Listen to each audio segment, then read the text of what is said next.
Respect our movement. I like your movement. Black Entrepreneurs Group. What's going on, everybody? How y'all doing? Hit that like button and subscribe to the channel for more content. Today's video is going to be about what's love? What's love? Humanistically, we all have our own definitions of what love is. But biblically, do you know what love is? Biblically, do you know what love is? What's love? Well, biblically, 1 Corinthians chapter 13, verses 4 through 8 says, love is patient, love is kind.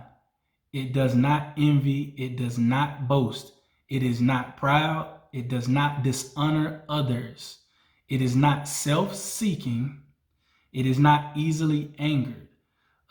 It keeps no record of wrongdoings. Love does not delight in evil, but rejoices with the truth.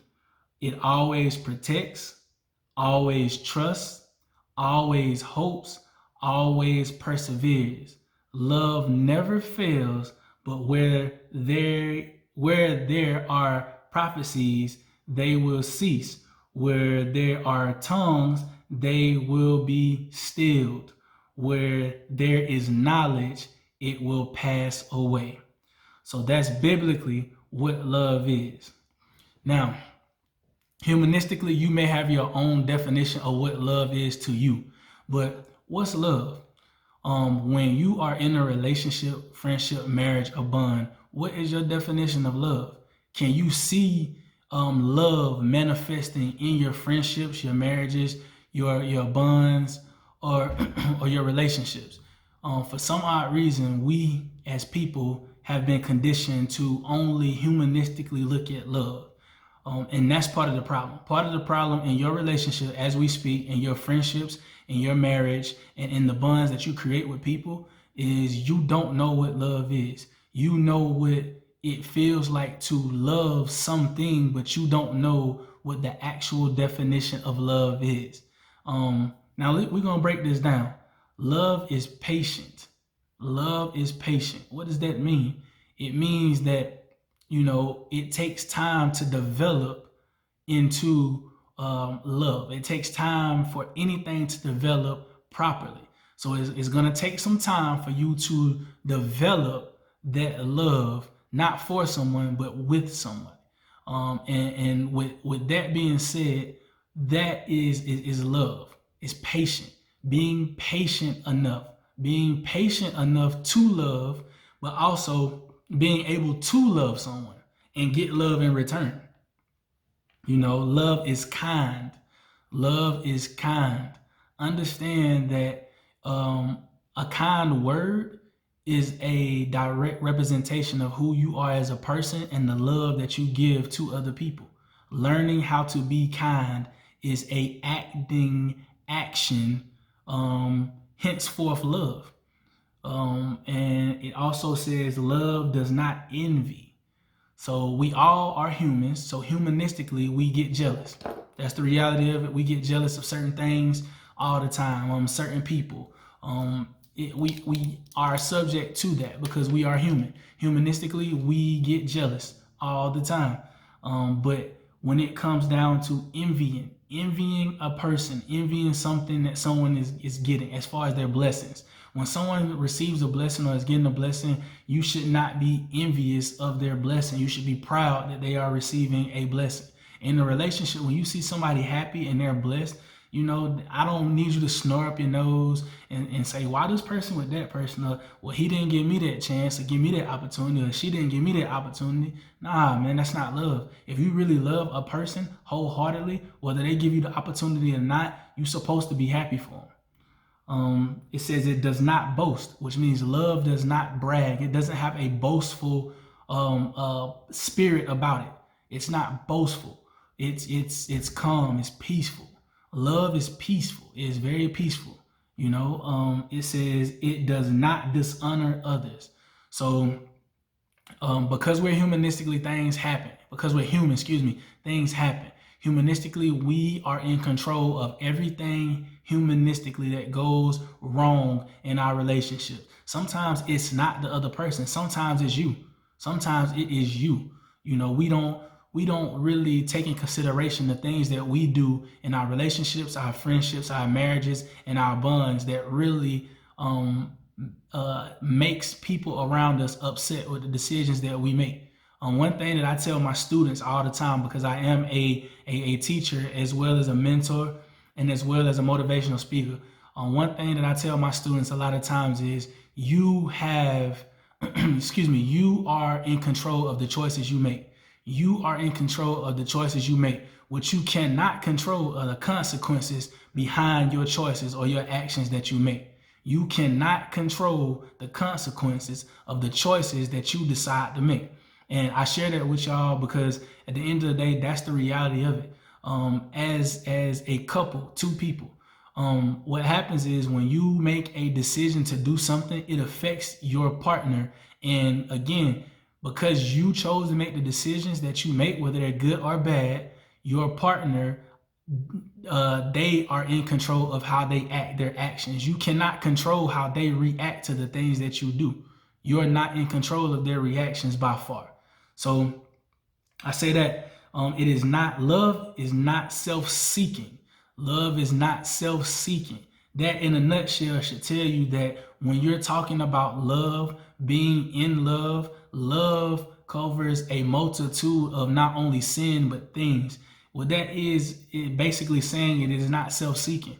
Loving yourself is absolutely fine, but biblically, it was not designed for you to be single for the rest of your life. It was not designed for you to be single for the rest of your life. Love is not self-seeking. It does not seek thyself. It is not self-seeking. It is not self-seeking. Love is not easily angered. Love is not easily angered, which means if you're going through something with your significant other, your girlfriend, your boyfriend, your wife, your husband, whatever title you want to put on it, again, it is not easily angered. This is why it's so imperative that you understand that healthy conflict is something that you cannot escape from in a relationship. Conflict, rather, is something that you cannot escape in your relationships, in your marriages, in your friendships, and your bonds. It's all in how you handle it. All in how you handle it. Healthy conflict is where you should be. It is okay to disagree. Agree to disagree is always good. Love is in that. But when you're constantly having the same arguments over and over and over, then you really have to question your situation. You really have to question your relationships, your friendships, your marriages, and your bonds at that point. It keeps no record of wrongdoings. Love keeps no record of wrongdoings. In other words, we oftentimes as people live by the mantra that, I'm going to forgive you, but I'm not going to forget. Well, that's not love. That's not love. Let me say that again. That is not love. If you forgive me, you must forget in order to love me according to his word. In order for us to grow and walk in love, we have to be on the same even playing field. Humanistically, we all gonna make mistakes. I'm here to tell you, I'll be the first one to tell you I'm not perfect. We all make mistakes. But at the end of the day, love holds no record of wrongdoings, which means when it's over and done with, ladies, let it go. It's that simple. Yes, it's easier said than done. But again, this is the reason why your relationship, your friendship, your marriage, and your bond is not working, because you're holding on to things that happened 3 and 4 years ago that don't matter. 4 and 5 relationships ago that don't matter. It's time to let go of that extra baggage that you don't need. You're carrying around a burden from a previous relationship that ain't got nothing to do with where you at now. Let it go. Learn to forgive and learn to forget. Mentally, you cannot be in a good headspace if you got John, Ryan, Sam, and all these other guys in your mind, because that's what you're thinking about, how they did you wrong, and you over here with somebody else. Now you hearing all their opinions of what you're not doing. And this is the reason why it's so important and it's so imperative that you understand that love is more than sexual. It's more than sexual. Understand that. Love keeps no record of wrongdoing. It's time to let it go. Fellas, you in that boat too. You worried about what such and such did to you, 4 and 5 years ago. Something that happened back in 1992. It's 2020. At this point, you got to let it go, bro. You got to let that go. It's time to move on. You ain't even hurt no more. Right now, you just making excuses of why you can't even get to the next phase of your life. You're wasting time. Stop wasting time. We are living in a time to where, well, let me back up. We are living on borrowed time to start off. We're living on borrowed time. Everybody has an expiration date. Everybody has an expiration date. It's time to start letting go of all your bad baggage, period. It's okay to have baggage. We all got baggage at some point, but the bad baggage that's extra, is excessive bad baggage, we got to let that go. Let it go, man. Let it go. Love does not delight in evil, but rejoices with the truth. Learning how to tell the truth, man. Learning how to have pure intentions with everything that you're doing. Everything that you're doing must have pure intentions behind it. Last night I was doing a live on Facebook, and I simply said it, and I specifically said it for a reason. If I cannot help you, I am not going to entertain you. And it's just that simple. If I cannot help you, I am not going to entertain you. And that should be where your mindset is. And when you're focusing on developing a stronger relationship, a stronger friendship, a stronger marriage, and a stronger bond. You have to understand that if you cannot help your partner, there is no reason why you should be attached to them. No reason. No reason why you should be attached to them if you're not helping them. And what I mean by helping them, I'm not talking about materialistic. Anybody can go out there and buy a $20 bear. That's easy. What I mean by helping them, what are you doing? What are you doing? Are y'all laying the foundation for something healthy? Or are you wasting her time? Are you wasting his time? This is why it is so important to understand where you are in your process. Are you healing? Then you need to take time to heal. Don't sit here and tell me you're working on yourself if you're not going to work on yourself, because eventually the Lord is going to test everything that you said you was doing. And we're going to know if you healed or not. It's that simple. And that does not go for just females. That goes for males as well. If you don't have nothing to bring to the table, bro, leave her alone. It's simple. Leave her alone. Love is always protecting and always trusting, always hoping, and always persevering. So with that being said, is love is always hopeful. Always hopeful. Love is always trusting. Even when it hurts, love is always trusting. Love is always protecting. It is always protecting, which are key factors. And love always perseveres. Always. Love covers a multitude of things. A multitude. Love never fails. Love never fails. It never fails. Love is the universal language.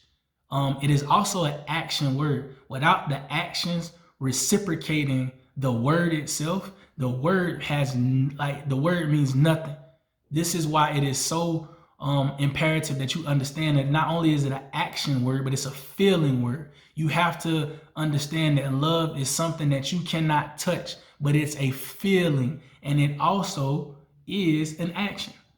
But where there are prophecies, they will cease. Where there are tongues, they will be still. Where there is knowledge, it will pass away. Which means that passage right there, that sentence rather, it is so important, because this is why you have certain circumstances and situations to where even in relationships where things go bad, you have one person, whether it's the girlfriend or the boyfriend, the wife or the husband or the significant other, whatever the title you want to give it. This is why you have one person that is all for reconnecting. And what I mean by that is, when y'all fall out, you have that one person that's always saying, you know what, I'm sorry.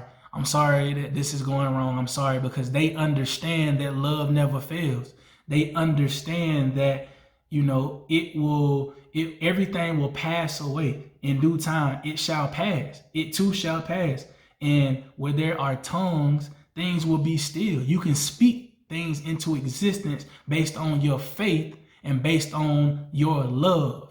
And love and faith go hand in hand. I know in one of my regular videos on my All Access Backstage page, I covered love. What is love? And this is pretty much like a review lesson for those that watched the first video.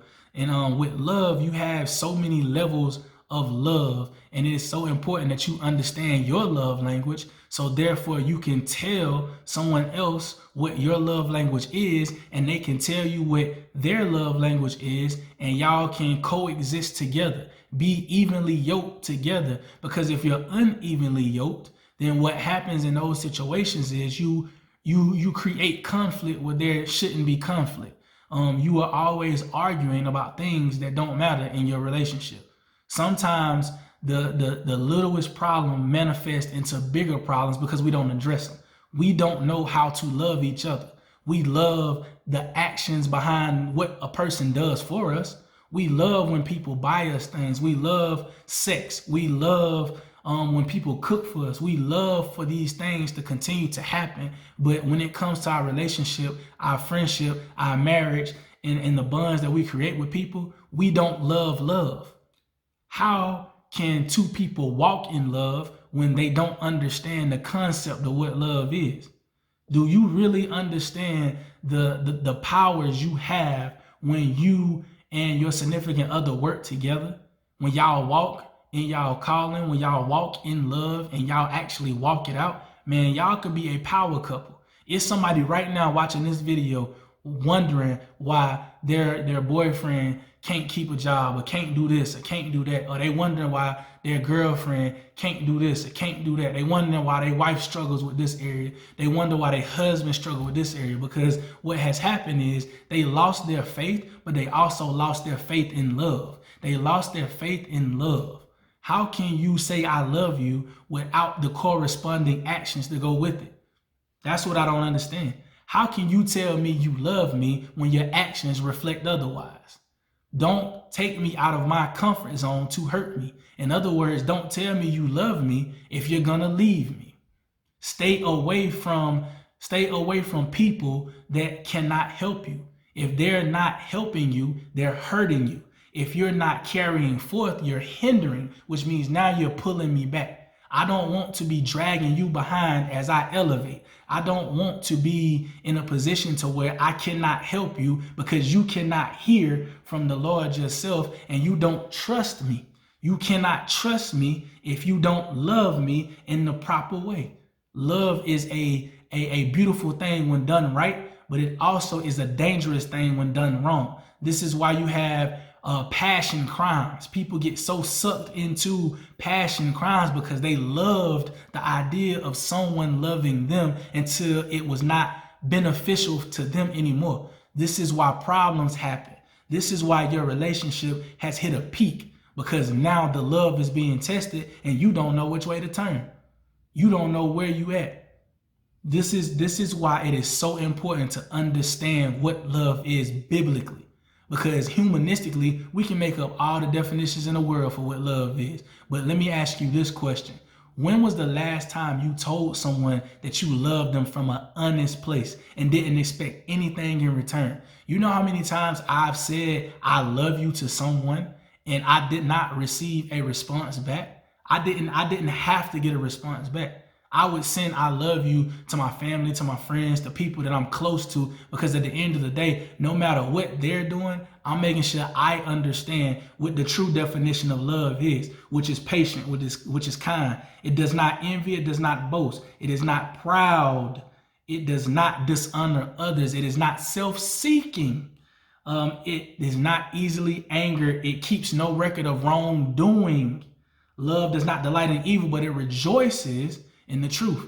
It always protects. It always trusts, always hopes, always perseveres. Love never fails. Never fails. But where there are prophecies, they will cease. Where there are tongues, they will be still. And where there is knowledge, it will pass away. Understand something. Understand something. This can save your relationship. This can save your marriage. This can save your bond. This can rekindle that friendship that you lost. Learn how to love from an honest place. Stop playing with people. Stop playing with people's feelings and get yourself to a position to where you can help somebody instead of hurt them. If I cannot help you, I don't entertain you. Ladies, if he cannot help you, don't entertain him. Fellas, if she cannot help you, don't entertain her. Period. There is no middle ground. I don't care how long you known each other. I don't care if y'all got kids or not. When it comes down to it, if you're not helping, you are hurting. If you're not building, you are destroying each other because you don't know how to love. You didn't get it growing up. And we're going to be honest. You didn't get it growing up. So now you are basically lying your way to the top. You are basically faking it till you make it. You think you know what love is, but you don't. This is the reason why people are out here doing what they want to do. They out here cheating. They out here doing whatever they want because they wasn't loved properly. So because they weren't loved properly, they don't know how to love properly. Again, how can you lead if you're lost yourself? Nobody's going to follow a bad leader. That's the problem. Learn how to be a leader, but what you need to understand is love is imperative to your relationship, your friendship, your marriage, and your bond. Learn how to love. What is love? What is love to you? Humanistically, what is love to you? This is the biblical version of love. This is why it is so important that before you get engaged, before you get married, you understand that this isn't something that you can run away from. It shouldn't be easy to divorce someone from the standpoint biblically, because it is not only a humanistic thing, but you are making a vow to God that you are going to do these things. You are going to be patient. You're going to be kind. You're not going to envy. You're not going to boast. You're not going to be proud. You're not going to dishonor others. You're not going to be self-seeking. You're not going to be easily angered. You're not going to keep a record of wrongdoing. You're not going to delight in evil, but rejoice with the truth. You're going to always protect. You're going to always trust, always hope, always persevere. These are things that you're supposed to be doing while you walk in love in not only your friendships, but your relationships, your marriages, and your bonds. And everyone is not doing that. I would even go as far as saying about 50 to 75% of the people aren't doing that now. What is love? Learn it. Learn it. Look at your relationship. Look at your friendships. Look at your bonds with people. Look at your marriage. Look at your relationship. And really ask yourself, is it love in it or is it lust? Are you doing everything in your power to know what love is so you can reciprocate love, so you can give that back? Because you can't give back lust. You can't give out lust. But you can give back love, and you can give love.